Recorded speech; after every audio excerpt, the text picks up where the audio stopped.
And that's what it's all about, Steve, is helping one another, especially in the country that we're in. We need all the help we can get, especially at the grassroots level. When you're in and about the area there of Windsor, and you might stop and watch some under 8 or under 10 boys games or girls games. I don't know about you, but I've got 2 sons, one that's out of the game, one that's still in the thick of it all in Ontario, and I still cringe. I shake my head when a lot of these coaches on the sidelines think they're playing in the World Cup, think that they have the $1 million player on their team and want to win that $2 trophy, want to win that $2 medal, and they let a lot of these kids suffer and sit on the bench for 3/4 of the game and just go with their strong players and not let the other ones develop.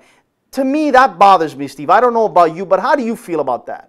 Anthony, you hit it right on the head. You couldn't be more right about this subject. That's what's killing our game, are these coaches that are pushing these kids to win at that level. And I've said it for years, and I will keep saying it because it's still happening now, that they're pushing these under 8, under 9, under 10 leagues. That should not exist. These kids have lost that passion just to pick up a ball and they just want to play. Every kid inside wants to win. Every kid has that. But they don't want to win if they're not playing. They want to play. They want to be involved. And we need to bring that back. We need to bring that grassroots back. And we say it over and over again. Let them play. Give them the atmosphere to play in and just let them play. We were in the States a while ago at a coaching conference. There was a coach talking. He said, my best lesson that I gave parents was I talked to the parents for 20 minutes.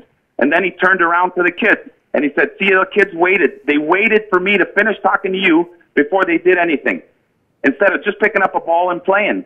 And he's trying to prove the point, saying it's too structured now at a young age. We don't need that structure. All we need is a ball and a field. You're bang on, Stephen. I've always said this. I remember as a child going to the schoolyard with 10 of us, and we'd do 5v5, and we would play for hours. We would express ourselves in how we dribbled. We would express ourselves with taking penalty kicks, making a save, you name it. Today, we're too robotic. We're too structured. We're too many leagues. We're too many suits and positions that shouldn't be in, that they don't know the game, what a 4-4-2 is.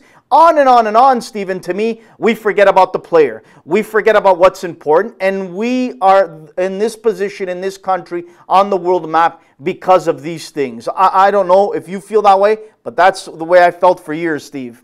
And listening to you, I hope every coach listens to you, because the passion that you say and the inspiration that you give us is fantastic, because you're absolutely right. No, to me, what it comes down to, Steve, is I said this earlier on, and next week, in the next couple of weeks, I'm going to go in depth in Canadian soccer, and I'm going to do a real hard investigation series. And to me, something that really bothers me to this day is that technical directors at some big youth clubs, or even small ones, should be left alone. And when I hear stories and see stories of board members that don't have a clue about the game, that haven't left any blood, sweat, and tears, that don't even know what a 4-4-2 is, get involved and make decisions that you know, go against the technical director, and their hands are tied. I mean, that's something to me that needs to be discussed. If you're paying a technical director, leave them alone. I don't know. Again, I could be wrong, Steve.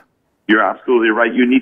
You'll never get these people out of soccer. They're always going to be around. They're always going to be there. You just got to try your hardest to get to understand, to see that it's happening, and get those kids out of that environment. Now it's getting even more out of hand, because these kids to these clubs are money signs.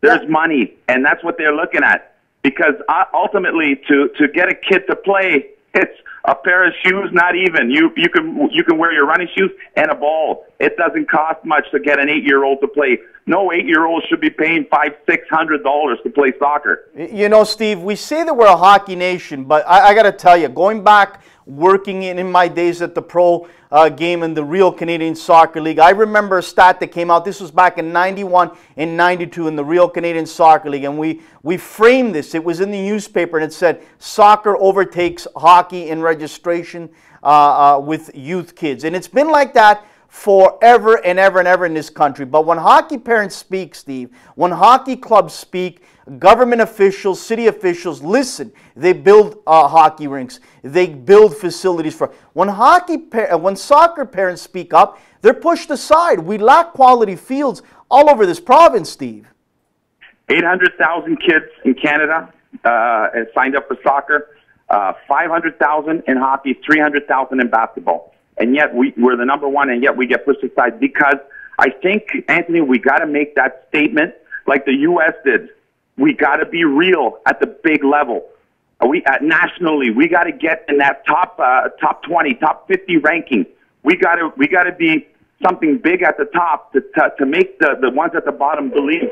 And so let me ask you this. I know that you got to get going. We appreciate your time. But very quickly, before I ask you this, what is a highlight or two in your coaching career up until now that you really will never forget, you will take with you? Going to Europe for a tour and getting to watch coaches at Coverciano. Watching the pros, because you go watch a pro team, there's not much different that you do with kids. What they practice with the pros, it's the simple stuff that is just constant over and over. There's nothing magical about this game. There's nothing that we can't learn about this game. But everybody thinks that, oh my God, we got to play like Liverpool, we got to play like Juve.